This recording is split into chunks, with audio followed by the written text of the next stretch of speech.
గోవింద గోవింద గోవింద గోవింద.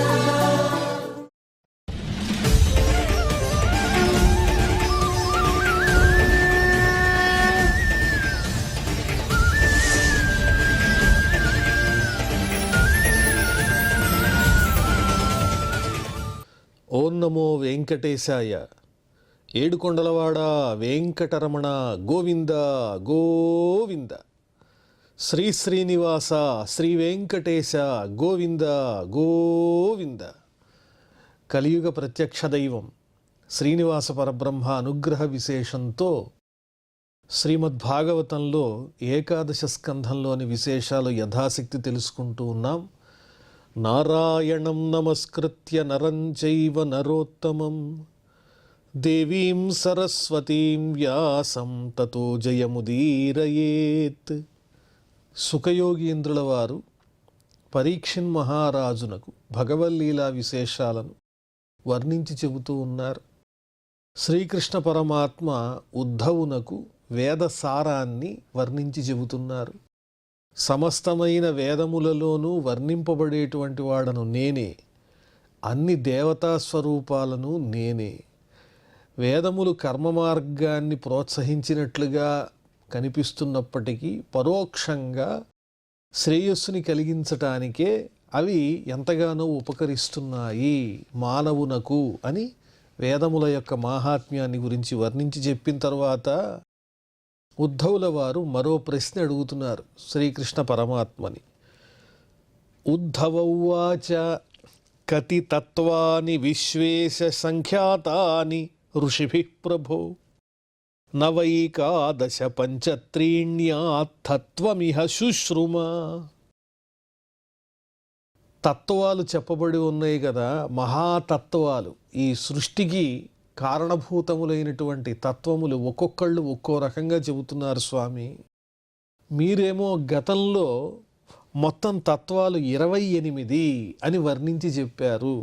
19వ అధ్యాయంలో ఈ తత్వములకు సంబంధించిన విషయాన్ని శ్రీకృష్ణ పరమాత్మ వర్ణిస్తూ 28 తత్వాలని చెప్పారు. ప్రకృతి, పురుషుడు, మహత్తత్వము, అహంకారము, అలాగే పంచతన్మాత్రలు, జ్ఞానేంద్రియాలు, కర్మేంద్రియాలు, మనస్సు, పంచమహాభూతాలు, త్రిగుణములు, ఇవన్నీ కలిపితే 28 సంఖ్య. అప్పుడు మీరు 28 తత్వాలని మీరు చెప్పి ఉన్నారు. నవ ఏకాదశ పంచత్రీణ్యాత్తత్వమిహ శుశ్రుమా. మీరు ఈ తత్వములను 28 చెప్పారు. కాకపోతే లోకంలో కేచిత్ షడ్వింశతిం ప్రాహు అపరే పంచవింశతిం సప్తైకే నవషట్కే చిత్ చత్వార్యేకాదశ అపరే. ఇంకొంతమంది తత్వాలు 26 అంటారండి. ఇంకొకరిని చూస్తేనేమో కాదు 26 కాదు 25 తత్వాలు అంటారు మరికొంతమంది. ఇంకొందరు ఏమంటారు తత్వాలు 7 అంటారు. ఇంకొంతమంది 9 అంటారు. ఇంకొకళ్ళు 6 అంటారు. మరికొందరు అయితే కాదు ఇవన్నీ కాదు 4 అంటారు. మరికొందరు 11 అంటారు. ఇన్ని రకాలైనటువంటి తత్వములను ఇన్ని సంఖ్యలలో వర్ణించి చెప్పడానికి కారణం ఏంటో నాకు అర్థం కావట్లేదు. అసలు తత్వాలు ఎన్ని మీరు చెప్పండి. కేచిత్ సప్తదశ ప్రాహు షోడశైకే త్రయోదశ ఏతావత్వం హి సంఖ్యానాం ఋషయో యద్వివక్షయ గాయంతి పృథగాయుష్మన్ ఇదన్నో వక్తుమర్హసి. ఇంకా కొంతమంది అంటారు 17 తత్వాలండి అంటారు. ఇంకొందరేమో 16 అంటారు. మరికొందరు 13 అంటారు. ఇలా ఋషులు ఈ తత్వములను అనేక రకాలుగా ఆలోచించి రకరకాల సంఖ్యలతో వారి వారి అభిప్రాయాలను తెలియజేస్తూ ఉన్నారు. అసలు అభిప్రాయం ఏమిటో చెప్పు. వీళ్ళందరూ ఇన్ని రకాలుగా చెప్పడానికి గల కారణం ఏమిటి? ఏదైనా అందరి మాట ఒకటై ఉండాలి కదా. కానీ ఇన్ని రకాలుగా ఒకే విషయాన్ని గురించి ఇన్ని సంఖ్యల్లో తత్వాలు ఉన్నాయని చెప్పడం అనేది నాకు భ్రాంతి కలిగిస్తోంది. అంటే సహజంగా మానవులకు కలిగే సందేహాన్ని ఉద్ధవుల వారు కృష్ణ పరమాత్మని అడిగారు. శ్రీ భగవానువాచ. అప్పుడు పరమాత్మ చెబుతున్నారు, నాయన యుక్తంచ సంతి సర్వత్ర భాషంతే బ్రాహ్మణా యథ మాయాం మదీయాముద్గృహ్య వదతాం కిన్ను దుర్ఘటం. నా మాయను ఆశ్రయించినటువంటి వారు ఏమైనా చెప్పగలరు. వీళ్ళంతా నా మాయ చేత ఆ విధంగా చెబుతూ ఉన్నారు. నా మాయా ప్రభావమే ఇన్ని రకాలైనటువంటి సంఖ్యలు రావడానికి ప్రధానమైనటువంటి కారణం.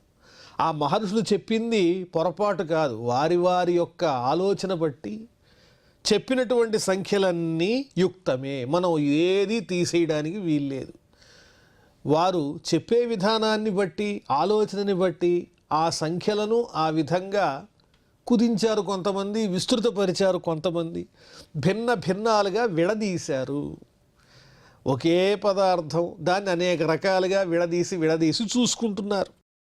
నా మాయను స్వీకరించేటువంటి వాళ్ళకి, నా మాయచే ప్రభావితులైనటువంటి వారికి అసాధ్యమైనది ఏమన్నా ఉందా? అవన్నీ యుక్తమే. మనం ఎవరినీ తక్కువ చేయాల్సిన పని లేదు. నైతదేవం యథార్థత్వం యదహం వచ్మి తత్తథ ఏవం వివదతాం హేతుం శక్తయో మే దురత్యయాః.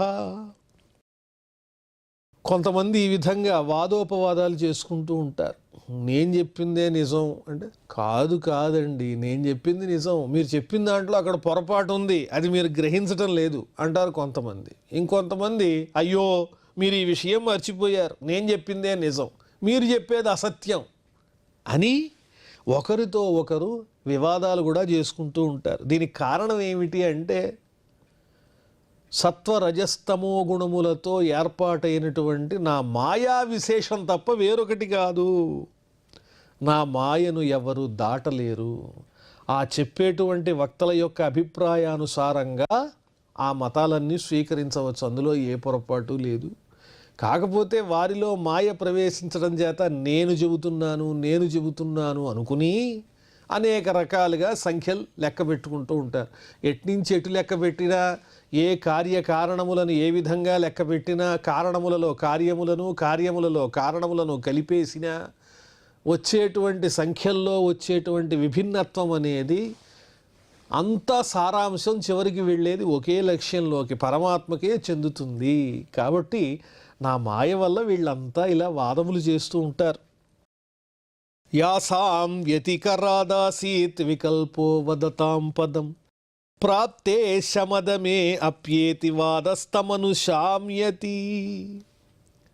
అదే విషయం మళ్ళీ స్పష్టంగా చెబుతున్నారు. సత్వరజస్తమో గుణాలు, వాటిల్లో కలిగేటువంటి క్షోభ, తద్వారా కలిగినటువంటి ప్రభావం, దీనివల్లనే ఇన్ని రకాలైనటువంటి మార్గములు, ఇన్ని రకాలైనటువంటి భేదాలు, పక్షాలు, వివాదాలు కలుగుతూ ఉన్నాయి.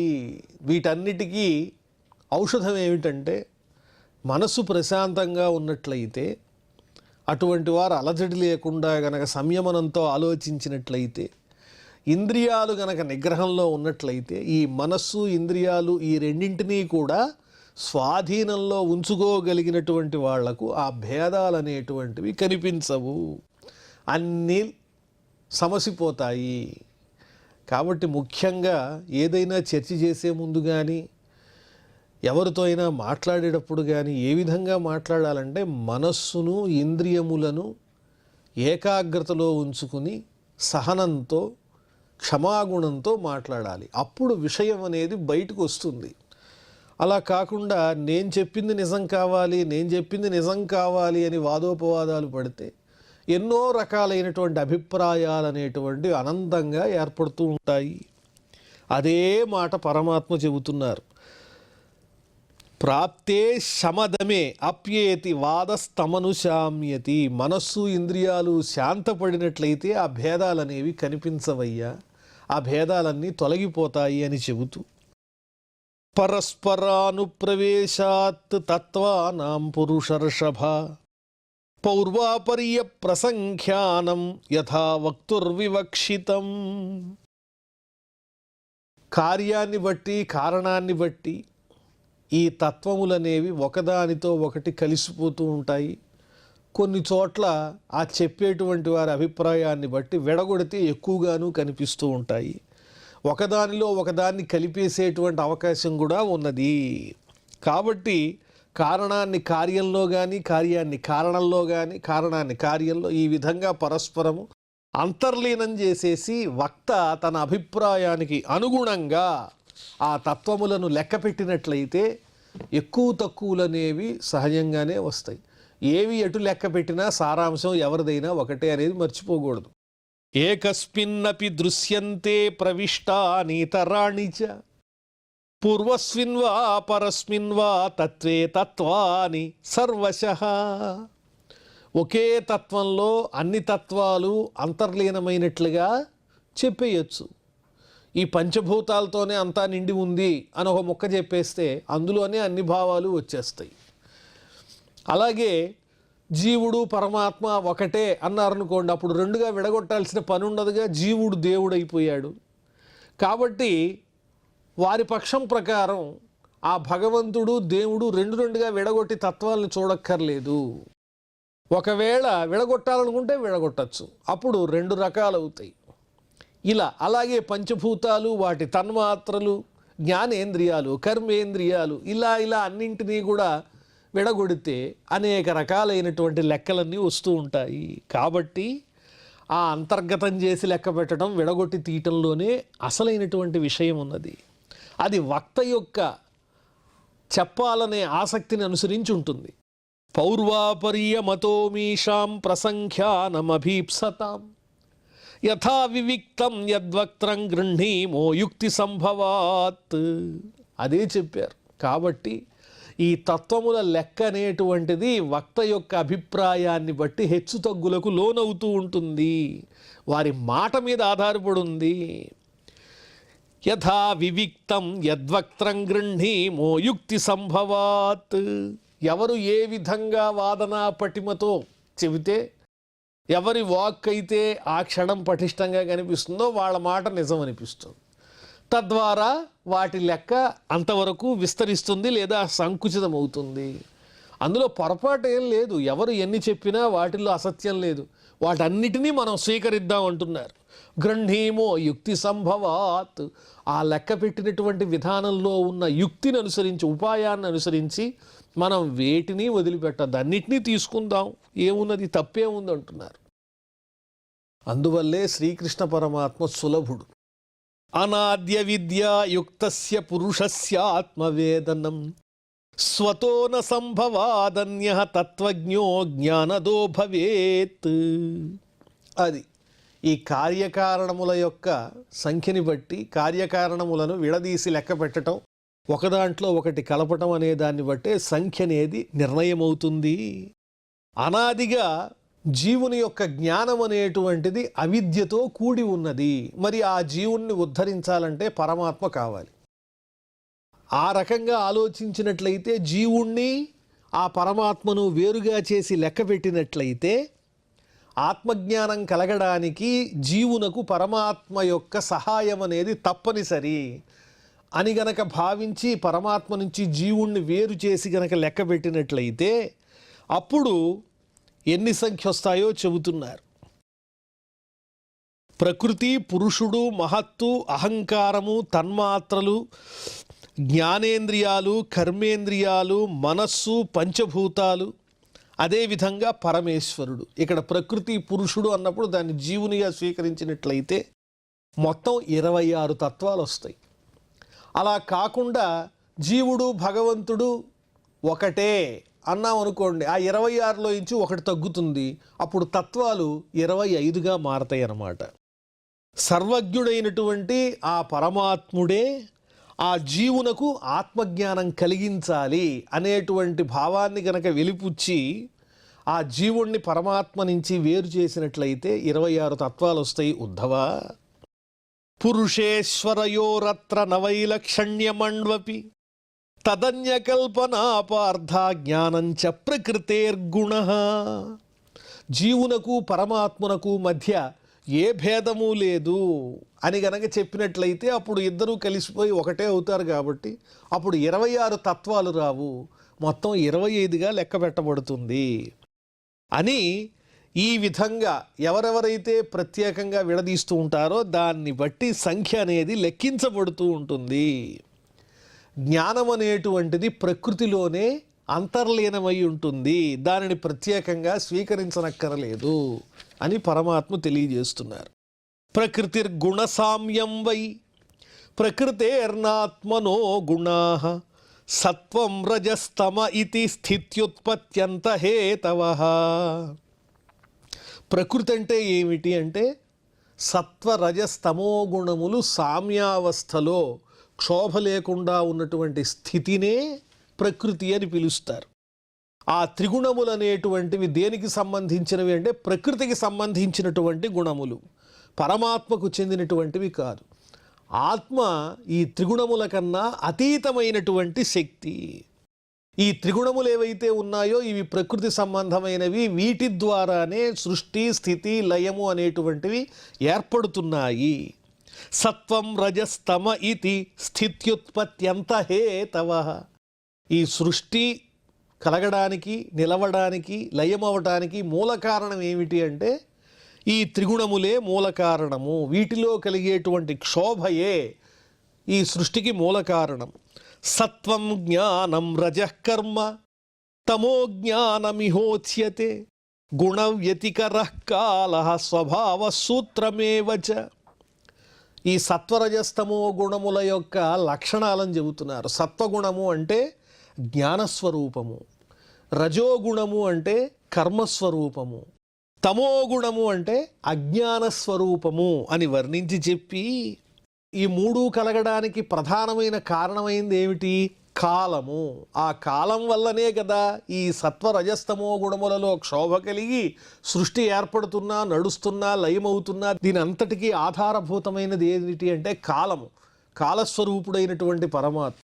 కాబట్టి ఆ కాలాన్ని ఏమని పిలుస్తారు? సూత్రము అంటారు. సూత్రము ఏ విధంగానైతే అన్నింటినీ ఆధారంగా అన్నిటికీ నిలుస్తుందో అలాగా ఈ కాలం కూడా ఈ సృష్టి స్థితి లయములకు ఆధారంగా నిలుస్తూ ఉన్నది. అందుకనే కాలాన్ని సూత్రమని పిలుస్తారు, స్వభావమని కూడా పిలుస్తారు. స్వభావం అంటే సహజంగా జరిగేటువంటి పనిది. పురుష ప్రకృతిర్వ్యక్తం అహంకారో నభోనిలః జ్యోతిరాపః క్షితిరితి తత్వాన్యుక్తాని మేనవ. ఇప్పుడు ఈ కాలం అనే దాన్ని ప్రత్యేకంగా లెక్కించినట్లయితే ఇందాక 25, 26 తత్వాలు చెప్పారు. వాటితో పాటు ఆధారమైన సృష్టి స్థితిలయములకు ఆధారమైనటువంటి కాలాన్ని కూడా ప్రత్యేకంగా లెక్క పెడితే అప్పుడు ఏమవుతుంది? 25, 26 కాకుండా తత్వాలు 27 కూడా అవుతాయి అని చెబుతూ, ఇప్పుడు కొంతమంది ఏమంటారంటే ఇవన్నీ కాదండి, తత్వాలు 9 అంటారు. దాని గురించి చెబుతున్నారు. పురుష ప్రకృతిర్వ్యక్తం అహంకారో నభోనిలః జ్యోతిరాపః క్షితిరితి తత్వాన్యుక్తాని మేనవ. నా తత్వములు మొత్తం 9 అని కొంతమంది చెబుతున్నారు. ఉద్ధవ, వాళ్ళు ఏ విధంగా విభాగం చేశారో చూద్దాము. పురుషుడు ప్రకృతి, మహత్తు అహంకారము, వీటితో పాటు పంచభూతాలు పృథివ్యప్ తేజో వాయురాకాశాలు. ఈ 9 ఈ సృష్టిలో పరిణామాన్ని చెంది తద్వారానే సృష్టి ఏర్పడుతుంది అని చెప్పి ఈ 9టినే ప్రధాన కారణంగా తత్వాలుగా వర్ణించి చెప్పేవాళ్ళు కూడా ఉన్నారు. ఇందులో జీవ పరమాత్మలను కలిపేసి పురుషుడు అని చెప్పారు. పురుషుడు అదేవిధంగా ప్రకృతి అన్న దాంట్లో పురుషుడనే దాంట్లోనే ఈ జీవుడు పరమాత్మ ఇద్దరూ కూడా అంతర్లీనమైపోయారు. ఇక మనస్సు, ఇంద్రియాలు, పంచతన్మాత్రలు వీటన్నింటినీ కూడా దేంట్లో కలిపేశారు అంటే అహంకారం అనేటువంటి తత్వంలో కలిపేశారు. ఈ విధంగా కారణములను చెప్పారే తప్ప ఇక్కడ కార్యములను చెప్పలేదు. అందువల్ల అన్నింటినీ వీటిల్లో ఇమిడి చేయటం వల్ల, ఈ విధంగా సంక్షిప్తం చేసి సంఖ్యని లెక్క పెట్టడం వల్ల తత్వాలు మొత్తం 9 కనిపిస్తున్నాయి. అంటే వక్త చెప్పేటువంటి విధానాన్ని బట్టి వీటి సంఖ్య అనేది తగ్గుతూ ఉంటుంది, పెరుగుతూ ఉంటుంది. శ్రోత్రం త్వగ్దర్శనం ఘ్రాణో జిహ్వేతి జ్ఞానశక్తయః వాక్పాణ్యుపస్థపాయివంఘ్రి కర్మాణ్యంగోభయం మనః. చెవులు, చర్మము, నేత్రము, ఘ్రాణము, నాలుక ఇవి జ్ఞానేంద్రియాలు. మరి కర్మేంద్రియాలంటే ఏమిటంటే వాక్కు, చేతులు, కాళ్ళు, ఉపస్థ, పాయువు అనేటువంటివి కర్మేంద్రియాలు. ఈ రెండిటికి సంబంధించింది మనస్సు. ఇవన్నీ కలిపి 11. శబ్దస్పర్శో రసో గంధో రూపం చేత్యర్థజాతయ గత్యుక్త్యుత్సర్గ శిల్పాని కర్మాయతన సిద్ధయ. అలాగే తన్మాత్రలు శబ్దము, స్పర్శ, రసము, గంధము, రూపము, ఈ ఐదిటిని ఏమంటారు? తన్మాత్రను పిలుస్తారు. ఇవి జ్ఞానేంద్రియములకు సంబంధించినవి. చెవు, ముక్కు మొదలైనటువంటి ఇంద్రియాలకి సంబంధించినవి ఈ పంచతన్మాత్రలు. ఇక కర్మేంద్రియాలు అవి ఏ లక్షణాలు కలిగి ఉంటాయి అంటే, కాళ్ళు అంటే గమనము, వాక్కు అంటే మాట, అలాగే ఈ జననేంద్రియాలు ఏవైతే ఉన్నాయో పాయు, ఉపస్థ, వీటికి సంబంధించి మూత్ర విసర్జనము, మల విసర్జనము, ఇంకా చేతులు అంటేనేమో చేత్తో చేసేటువంటి కర్మలు. ఇవన్నీ కూడా కర్మేంద్రియాల యొక్క విషయాలు. ఈ మొత్తం ఏవైతే ఉన్నాయో ఈ 2 శ్లోకాల్లో మనం చెప్పుకున్నటువంటి కర్మేంద్రియాలు, జ్ఞానేంద్రియాలు, పంచతన్మాత్రలు, ఇవన్నీ కలిపేసి ఇంతకుముందు చెప్పినటువంటి 9 తత్వాల్లోనే ఇమిడి చేశారు. కాబట్టి తత్వాలు 9 అన్నారు. అలా కలపకుండా గనక వేటికి వాటికి విడగొట్టి ఇలా పేర్లుగా చెబితే 26, 27, 28 ఇలా వచ్చే అవకాశం ఉన్నది. జీవుడు, పురుషుడు వేరుగా చెప్తే ఒక సంఖ్య, వాళ్ళిద్దరిని కలిపితే ఒక సంఖ్య. ఈ రకంగా చెప్పేటువంటి వారి యొక్క యుక్తిని బట్టి ఈ తత్వములను ఎన్ని రకాలుగా అయినా విడగొట్టచ్చు. సర్గాదౌ ప్రకృతిర్హ్యస్య కార్యకారణ రూపిణి సత్వాదిభిర్గుణైర్ధత్తే పురుషో వ్యక్త ఈక్షతే. ప్రకృతి ఏం చేస్తుందంటే ఈ జగత్తునంతా సృష్టి ప్రారంభంలో తనలో ఉన్నటువంటి సత్వరజస్తమో గుణముల కలయికతో ఈ కార్యకారణములను పొందినటువంటిదై ప్రపంచమంతా ఏర్పడుతోంది. ఈ ప్రకృతిలో నుంచే ఈ సమస్తమైనటువంటి ఇవన్నీ కూడా ఏర్పడుతూ ఉన్నాయి. సత్వరజస్తమో గుణాల యొక్క క్షోభ ద్వారా ఈ జగత్ అనేది ఏర్పడుతూ ఉన్నది. ఈ పరిణామములన్నింటికీ ఏమాత్రము లోను కానటువంటి వాడెవరు అంటే పరమాత్ముడు, ఆత్మస్వరూపుడు, పరమపురుషుడు ఒక్కడు మాత్రమే సాక్షిభూతునిగా ఉంటాడు. ఆ సాక్షిభూతంగా ఉన్నటువంటి పరమాత్ముడు ఈ ప్రకృతి గుణాలకు ఏమాత్రము లోను కాడు. ఆయన కేవలం సాక్షిభూతుడుగా ఉంటూ ఉంటాడు.